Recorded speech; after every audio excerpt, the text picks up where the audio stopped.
Hello and welcome to Wisdom in the Best Books and Films, where we share with each other bite-sized bits of wisdom. This week, I'm going to bring another quote out from the Codex Alera by Jim Butcher. This time it'll be The Furies of Calderon, which is book 1 in that series. I would like to apologize real quick to people for last week. There were some audio issues early on, so if you were one of the people that listened to last week's episode before I fixed it, I apologize. It is smoother now. It got fixed within a few hours of going up, but there was a while where there was some overlapping audio that didn't sound very good. But as usual, if you enjoy this week's episode, please share it with friends, subscribe to the weekly emails, and leave a review on Apple and Spotify. This week's episode is Live Worthy of Your Dreams.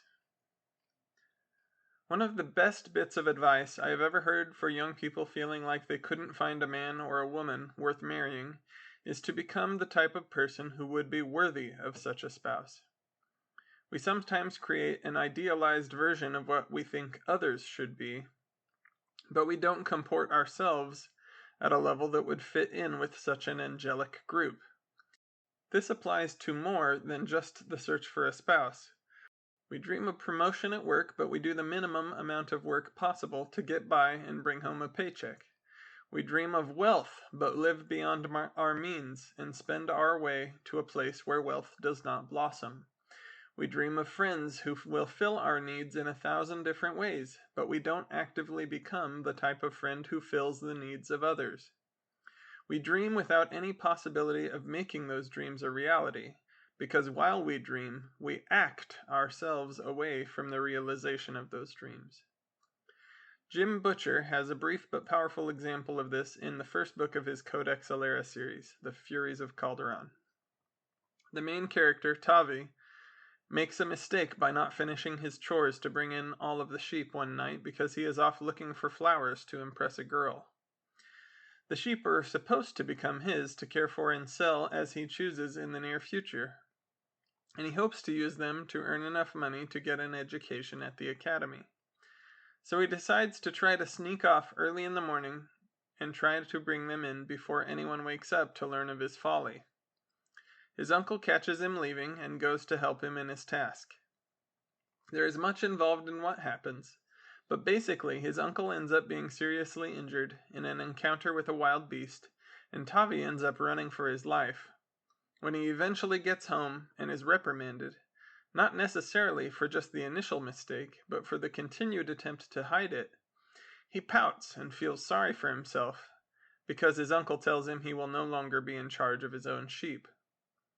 But then he realizes something important. Quote, Tavi rested his chin in his hands and closed his eyes, feeling foolish, selfish, childish. He had been so focused on getting the sheep, his sheep, back, on keeping his uncle's respect, that he had forgotten to behave in a manner that was worthy of it. He had exposed himself and others to great risk, all for the sake of his dream, the academy. If he had gotten to the academy as a result of his ill-considered choices, would it have been worth it? Could he really have made a better life for himself, knowing what he had traded away to get it? End quote.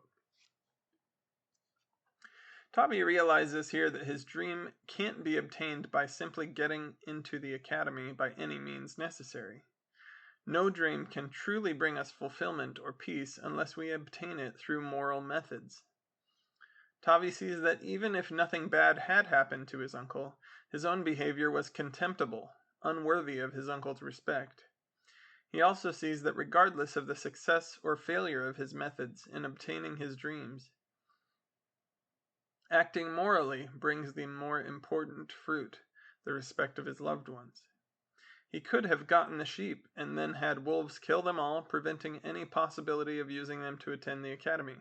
But if he had done so acting with integrity, he would have maintained the more important thing, his own good character.